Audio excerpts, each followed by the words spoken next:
Pihak Universitas Gadjah Mada Yogyakarta siap melakukan pendampingan hukum bagi korban kekerasan seksual yang diduga dilakukan Guru Besar Fakultas Farmasi Edi Meyanto.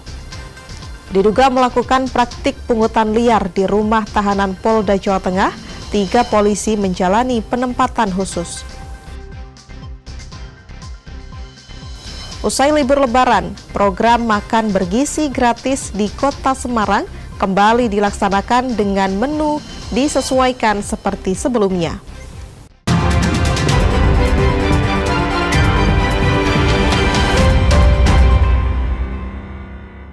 Saudara, apa kabar Anda hari ini? Selain 3 informasi tadi, sejumlah informasi menarik lainnya akan kami hadirkan untuk melengkapi Kompas Jateng hari ini. Selama 30 menit ke depan, Kompas Jateng menyajikan informasi independen dan terpercaya seputar Semarang, Jawa Tengah, dan Yogyakarta. Bersama saya Gesy Lutfia.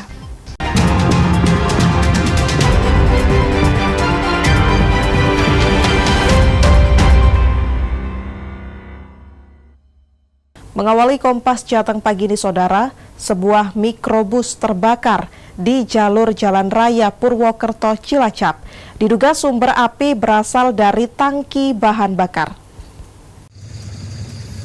Ana mikro kobaran ke lur ke, Jan. Jan nembe ke, mikro kobaran ke. Kobaran api terlihat membakar habis sebuah mikrobus di Jalan Raya Purwokerto Cilacap, tepatnya di Desa Kedung Randu, Kecamatan Patik Raja, Senin pagi. Sebelum terjadi kebakaran, sopir mikrobus jurusan Purwokerto Cilacap membawa 2 penumpang. Sebelum api membesar, ketiganya berhasil menyelamatkan diri. Api baru bisa dipadamkan setelah 2 unit mobil pemadam kebakaran dikerahkan ke lokasi. Pengguna jalan yang lewat langsung laporan ke damkar. Untung laporan cepat ke kami, jadi kami datang ke lokasi juga bisa lebih cepat. Kondisinya gimana waktu damkar nyampe lokasi ini? Pada saat damkar sampai lokasi, api sudah mulai membesar. Ada korban nggak, Pak? Kalau untuk korban nggak ada. Kebetulan dari driver sama 2 penumpang di bis tersebut langsung sigap mereka turun dari bis tersebut. Artinya mungkin dari Polisi masih menyelidiki penyebab kebakaran, namun dugaan sementara api berasal dari tangki bahan bakar. Bayu Nur Sasongko, Kompas TV, Banyumas, Jawa Tengah. Kita beralih ke sorotan lainnya, saudara. Seorang wisatawan ditemukan meninggal dunia pada Senin pagi akibat terseret ombak pantai Parangtritis, Bantul, Yogyakarta. Sebelumnya, korban dinyatakan hilang pada Sabtu lalu, di mana pada saat itu pula korban bersama dengan seorang temannya terseret ombak. Teman korban berhasil diselamatkan penjaga pantai, sementara korban dinyatakan hilang. Besarnya ombak di lokasi penemuan jenazah menjadi kendala tim SAR dalam melakukan evakuasi. Saya sendiri baru mengalami kali ini paling sulit karena gelombangnya yang sangat besar dan rapat. Untuk celah masuknya aja lebih dari 18 menit. Ada sekitar 18 menitan tadi di timer. Untuk mau nyari celah ke tengahnya sulit, dan ketika sudah di tengah sampai di titik penemuan korban itu pun untuk evakuasinya juga susah karena sudah terlalu mepet dengan karang. Itu paling sekitar 10-15 meter. Itu kalau di air itu sangat dekat sekali, dan untuk armada bahaya sekali untuk pengambilan itu pun. Pasca peristiwa ini, tim SAR kembali mengingatkan wisatawan yang berkunjung ke Pantai Parangtritis untuk mematuhi aturan larangan berenang di sejumlah tempat berbahaya. Michael Aryawan, Kompas TV, Bantul, Yogyakarta. Masih dari Yogyakarta, saudara, belasan korban kekerasan seksual yang diduga dilakukan Guru Besar Fakultas Farmasi Universitas Gadjah Mada Yogyakarta, Profesor Edi Meyanto, hingga saat ini belum melapor ke pihak kepolisian. Pihak Rektorat UGM tetap akan melakukan pendampingan hukum jika korban melapor. Dalam rentang waktu 2023 hingga 2024, sebanyak 13 mahasiswi di Fakultas Farmasi Universitas Gadjah Mada, Yogyakarta, melapor telah menjadi korban kekerasan seksual oleh profesor mereka. Namun, para korban baru melaporkan kasus tersebut kepada pihak kampus dan telah ditangani oleh Satgas Pencegahan Penanganan Kekerasan Seksual Universitas Gadjah Mada, Yogyakarta. Hingga saat ini, belum ada satupun korban yang bersedia membuat laporan polisi. Pihak Rektorat Universitas Gadjah Mada Yogyakarta mengaku para korban masih dalam kondisi trauma dan kini tengah menjalani pemulihan kejiwaan. Pihak Rektorat pun berjanji akan mendampingi korban bila ingin melapor ke polisi. Sampai saat ini kami belum mendapatkan informasi itu, tetapi bagi kami yang utama adalah pendampingan kepada korban agar dia bisa survive dan kembali beraktivitas seperti biasa. Kondisi seperti apa? Apakah ada satu trauma atau seperti apa? Ada beberapa yang reportnya ya, yang trauma, tapi sudah didampingi, dan insya Allah itu akan ada perbaikan dan kembali beraktivitas. Sebelumnya, Kepolisian Daerah Istimewa Yogyakarta juga menyebut belum menerima satupun laporan polisi terkait dugaan kekerasan seksual yang dilakukan oleh Profesor Edi Meyanto. Namun polisi juga menyatakan masih terus menjalin komunikasi dan koordinasi dengan Rektorat Universitas Gadjah Mada Yogyakarta terkait kasus tersebut. Michael Aryawan, Kompas TV, Sleman, Yogyakarta. Diduga melakukan praktik pungutan liar di rumah tahanan Polda Jawa Tengah. 3 polisi menjalani penempatan khusus. Nantikan informasinya usai jeda pariwara berikut ini.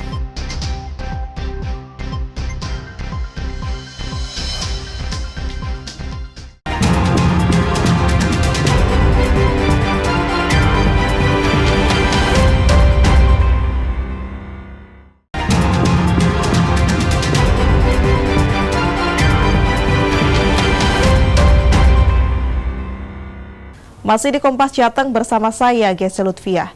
Diduga melakukan praktik pungutan liar di rumah tahanan Polda Jawa Tengah, 3 anggota Direktorat Perawatan Tahanan dan Barang Bukti Kepolisian Daerah Jawa Tengah menjalani penempatan khusus.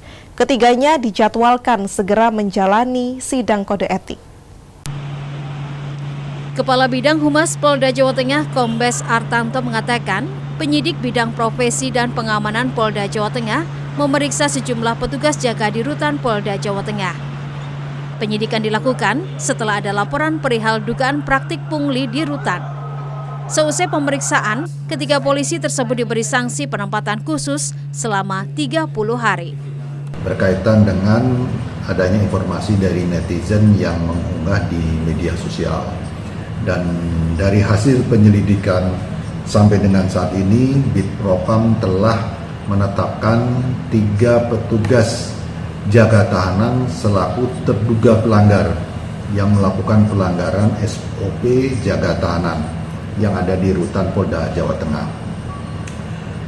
Adapun yang bersangkutan ini berinisial Aibtu P, kemudian Brigadir W, Bribka W, kemudian Bribka SU.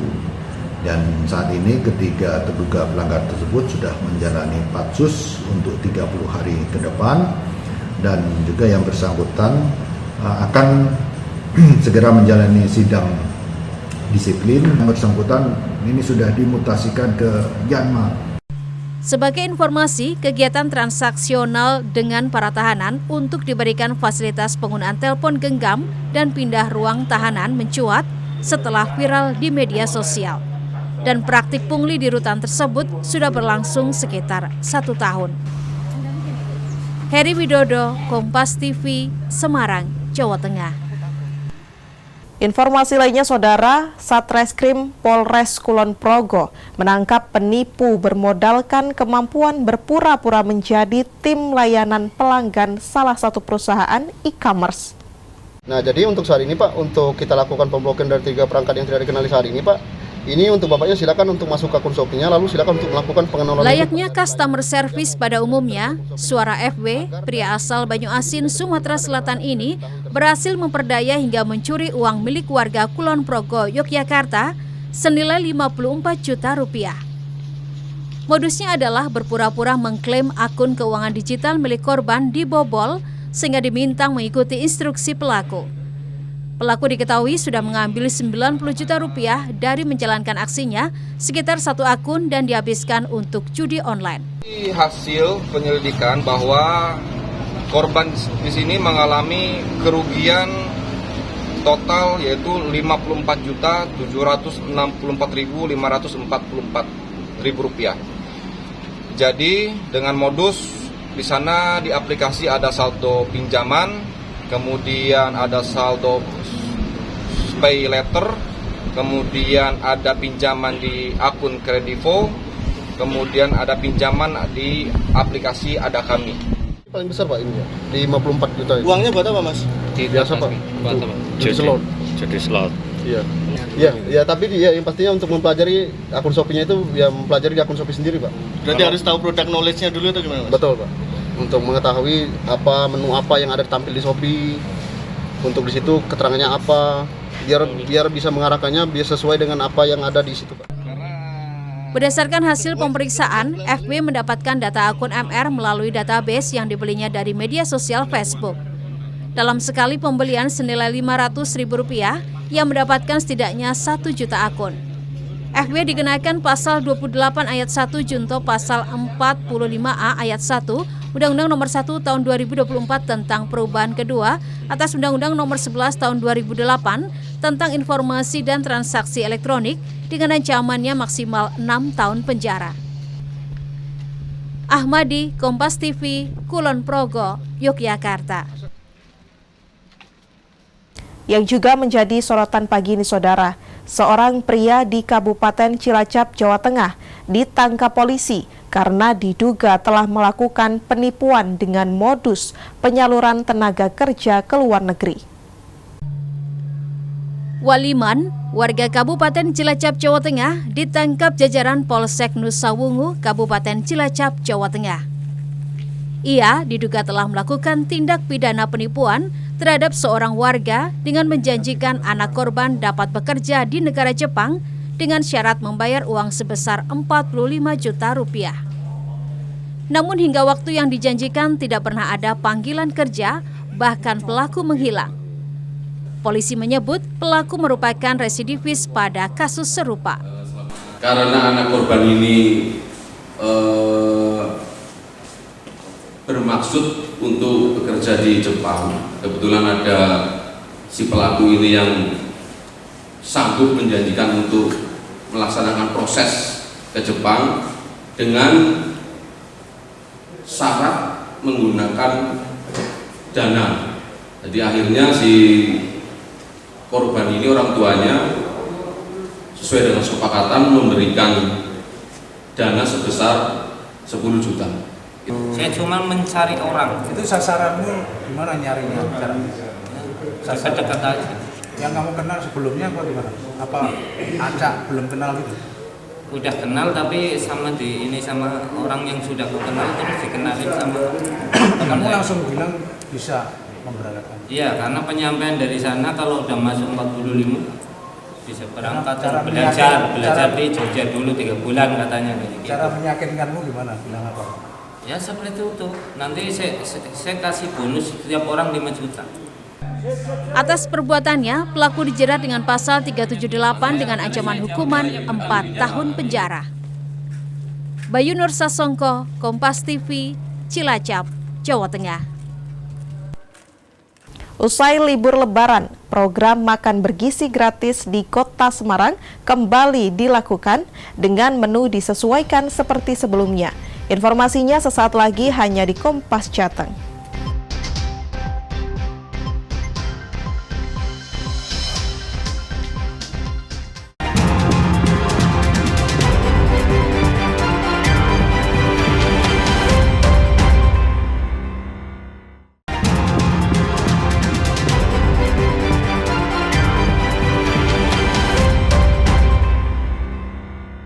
Terima kasih Anda masih di Kompas Jateng bersama saya, Gesy Lutfia.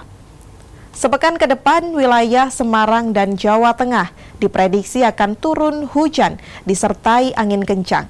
BMKG Ahmad Yani menyebut meskipun durasinya singkat, namun hal ini berpotensi menimbulkan adanya bencana hidrometeorologi seperti banjir, tanah longsor, dan pohon tumbang.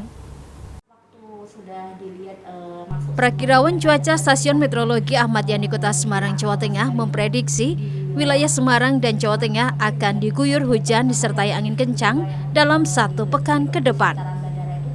Hujan biasanya akan turun antara waktu siang hari hingga malam hari dengan intensitas ringan, sedang hingga lebat disertai angin kencang dan durasi yang tidak terlalu lama. Meskipun durasinya singkat, hujan disertai angin kencang ini dapat berpotensi menimbulkan bencana hidrometeorologi seperti banjir, tanah longsor, dan pohon tumbang. Baik, untuk diwaspadai pasti ada, kita tetap harus waspada karena adanya perubahan cuaca yang dari panas tiba-tiba kemudian hujan, kita perlu mewaspadai itu. Bagaimana kita harus menjaga kesehatan, kemudian kita harus lebih berhati-hati lagi ketika melakukan kegiatan di luar ruangan, mewaspadai untuk wilayah-wilayah yang memang bangunan atau apapun itu yang memang rawan-rawan dari bencana seperti itu. Sementara musim kemarau di wilayah Jawa Tengah diprediksi akan terjadi di akhir bulan April atau awal Mei nanti. Jinawi Rana Putri, Kompas TV, Semarang, Jawa Tengah. Informasi lainnya, Saudara, PT KAI Daop 4 Semarang melayani lebih dari 1 juta penumpang selama masa angkutan Lebaran 2025. Jumlah penumpang tersebut mengalami lonjakan 4% dibandingkan periode mudik tahun lalu. Dalam kurun waktu 22 hari yakni mulai 21 Maret hingga 11 April di masa angkutan Lebaran 2025, PT KAI Daop 4 Semarang mencatat rekor pergerakan penumpang yang mengesankan. Sebanyak 1.094.918 pemudik telah menikmati layanan perjalanan kereta api di wilayah Daop 4 Semarang dengan rata-rata harian mencapai 49.769 penumpang. Manajer Humas PT KAI Daop 4 Semarang, Pranoto Wibowo, mengungkapkan bahwa dari jumlah tersebut 535.366 penumpang diberangkatkan dari stasiun wilayah Daop 4 Semarang, sementara 559.552 penumpang tiba di wilayah Daop 4 Semarang. Angka tersebut menandai peningkatan sebesar 4% dibandingkan masa Lebaran 2024, di mana tercatat 1.046.435 penumpang menggunakan jasa kereta api. Adapun rute favorit selama arus mudik dan balik tahun ini masih didominasi oleh tujuan utama seperti Jakarta, Bandung, dan Surabaya. Selama 22 hari masa angkutan Lebaran dari tanggal 21 Maret sampai dengan tanggal 11 April 2025, KAI Daop 4 Semarang telah melayani sebanyak 1.090.000 lebih penumpang. Selama masa angkutan Lebaran 2025, terdapat 2.380 perjalanan kereta api yang melintasi Daop 4 Semarang atau rata-rata 108 perjalanan kereta api per hari, bahkan 760 diantaranya merupakan kereta api yang diberangkatkan dari wilayah Daop 4 Semarang. Senat Puji, Kompas TV, Semarang, Jawa Tengah. Masih dari kota Semarang, Saudara, usai libur Lebaran, program makan bergizi gratis di kota Semarang kembali dilaksanakan pada Senin 14 April. Dari pantauan di SMP Negeri 12 Kota Semarang, pelaksanaan program makan bergizi gratis usai libur Lebaran 2025 berjalan lancar. Sebanyak 797 porsi dibagikan kepada seluruh siswa. Untuk menu hari pertama dilaksanakannya kembali program makan bergizi gratis ini disesuaikan seperti sebelumnya, yakni nasi, sayur, lauk, dan buah. MBG yang dikirim ke SMP Negeri 12 Semarang sudah kembali berjalan seperti biasa, yaitu ada 797 porsi yang dikirim dengan menu sesuai dengan yang sudah terjadwal. Untuk selama Lebaran kemarin libur kurang lebih 2 minggu. Sebelumnya pada saat di bulan puasa itu, bulan puasa Ramadan, MBG tetap berjalan dengan menu-menu makanan kering. Sejumlah siswa mengaku cita rasa menu program makan bergizi gratis yang disajikan semakin hari semakin enak. Pastinya perasaan senang karena setelah sekian lama libur Idul Fitri tidak merasakan MBG lagi dan akhirnya bisa merasakan lagi. Rasanya masih sama, makin enak. Hari ini apa menunya? Menunya ada sayur buncis sama wortel, terus ada bakso, ada semangka sama bakwan jagung. Program makan bergizi gratis menjadi salah satu program prioritas nasional yang bertujuan memperbaiki kualitas asupan gizi anak sekolah, menurunkan angka stunting, dan mendukung produktivitas generasi muda. Senot Puji, Kompas TV, Semarang, Jawa Tengah. Informasi tadi sekaligus mengakhiri Kompas Jateng hari ini. Saya Ghesi Lutfia, mewakili kerabat kerja yang bertugas, mengucapkan terima kasih atas perhatian Anda. Selamat mengikuti acara kami selanjutnya, Kompas TV Independen Terpercaya. Sampai jumpa.